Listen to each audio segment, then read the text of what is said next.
हम बस यही जानना चाहेंगे कि वहां हुआ क्या कोई विशेष बदलाव आ गया कि झेलम ने श्रीनगर को डुबो दिया? 60 साल में ऐसी बाढ़ की ऐसी नौबत नहीं आई।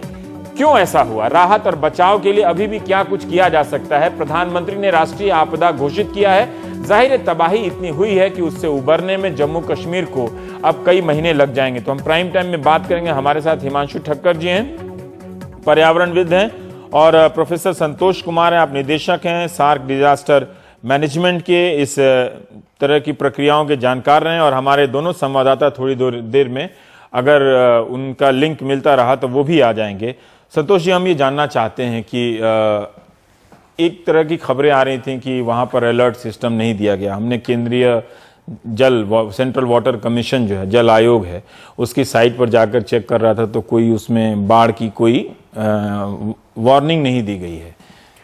मौसम विभाग कह रहा है कि हमने दिया है। मतलब काम किसका है ये चेतावनी देने का? ये दोनों का काम है। दोनों का एक का काम है बारिश का आंकलन करना।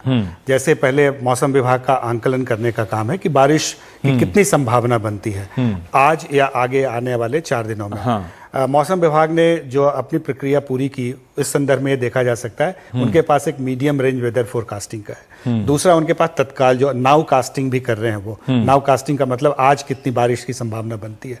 इन दोनों का आंकलन करके वो बताते हैं कि बारिश की कितनी संभावना बनेगी। ये बारिश की सूचना जाती है सेंट्रल वाटर कमीशन को भी और स्थानीय प्रशासन को भी। तो ये जैसा मौसम विभाग के अगर आंकड़ों को देखें और उनके वक्तव्यों को देखें तो इसमें ये लगता है कि वो 4-5 दिन पूर्व इस बात की जानकारी उन्होंने स्थानीय प्रशासन और साथ ही साथ सेंट्रल वाटर कमीशन को भी दी।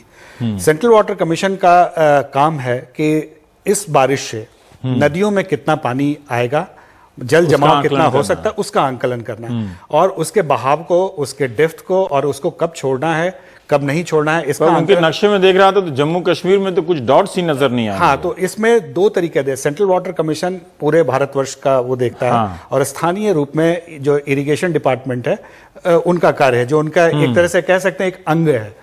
ठीक है, इन दोनों का कॉम्बिनेशन होना चाहिए इस तरह की चीजों का आंकलन करने के लिए। मतलब हम केदारनाथ के बाद भी इतना सीखे हैं।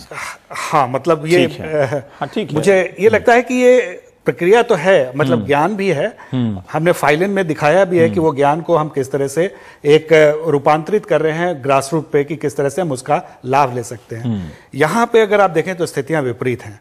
स्थितियां विपरीत हैं कि उस ज्ञान का लाभ तो हमने लिया, उसको दिया, लेकिन उसके बावजूद स्थानीय स्तर पर जितनी तैयारी होनी चाहिए वहां कमी रह गई।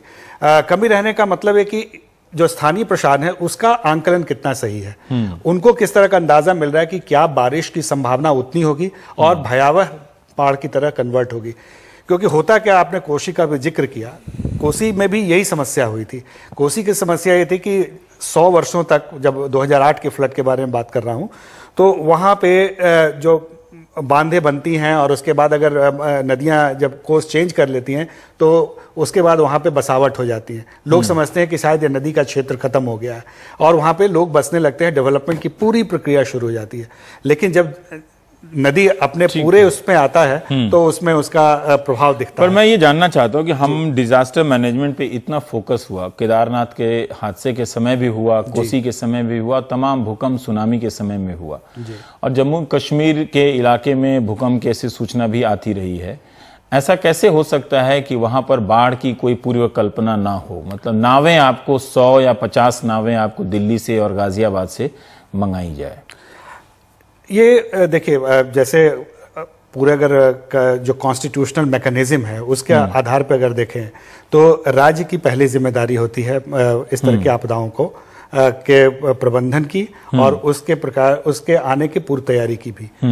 जो केंद्र की जो पूरी तंत्र है वो आप राज्य सरकार मांग सकती हैं कभी भी किसी भी हालात पे। नहीं, मांगने की बात नहीं कर रहा हूं, मुझे हैरानी हो रही है कि एक राज्य से जहां इतनी नदियां गुजरती हों वहां नदियों के आपदा को लेकर किसी भी प्रकार की कोई पूर्व कल्पना नहीं है। ना तो वो केंद्र की तैयारी में दिखती है, मांगने पे तो सब पहुंचा दे रहे हैं। एक सेना का जहाज है, वो तो कभी भी उड़ा के ले जाते हैं, वो तो जाबाज लोग हैं, है ना, लेकिन कोई तैयारी नहीं लगती। अगर हम आखिरी वक्त में अगर हम सेना के पास ना जाएं तब तो तबाही तो स्थानीय किसी के बस की बात नहीं है। बिल्कुल सही कह रहे हैं आप। स्थानीय स्तर पे तो तैयारी होनी ही चाहिए और उसके प्रोविजंस भी हैं, प्रावधान भी हैं, सब कुछ है। और ये जो सवाल आप कह रहे हैं कि तैयारी क्यों नहीं हुई, ये निश्चित रूप से एक आंकलन करने की आवश्यकता है और इस पे जोर देने की भी आवश्यकता है कि क्या इसी तरीके से जैसे जम्मू कश्मीर है उसी तरह से और भी कई राज्य हमारे देश में ऐसे हैं जो इन चीज़ों से सीख नहीं पा रहे हैं और उसकी तैयारी नहीं कर पा रहे। हिमांशु जी, हम ये जानना चाहते हैं, लोग चौंके क्यों कि श्रीनगर में बाढ़ आ गई है, जम्मू कश्मीर में बाढ़ आ गई है? ऐसी बाढ़ तो हमने बिहार या उत्तर प्रदेश के इलाकों में ज़्यादातर देखी है। कुछ हद तक बाड़मेर के इलाके में एक बार बाढ़ आ गई थी तो लोग चौंक गए थे कि वहां पर इतनी बाढ़ क्यों आ गई है। ये जरूर थोड़ा आश्चर्यजनक लगता है कि चौंक गए लोग। वास्तव में पूरा जम्मू कश्मीर हिमालयन एरिया है, वही हिमालय का भाग है जिस उत्तराखंड भी भाग है। जिस तरीके से उत्तराखंड में बहुत बड़े पैमाने पे 3 दिन में बारिश हुई, जम्मू और कश्मीर में सितंबर 3 और 6 के बीच में 3 दिन में 250 मिलीमीटर स्टेट लेवल एवरेज था और सब जगह पे तो 250 हुई नहीं, इसका मतलब कुछ जगह पे शायद 500 मिलीमीटर से ज्यादा बारिश हुई है। इसका कोई आकलन, इस तरीके की बारिश का आकलन मौसम विभाग ने नहीं किया था।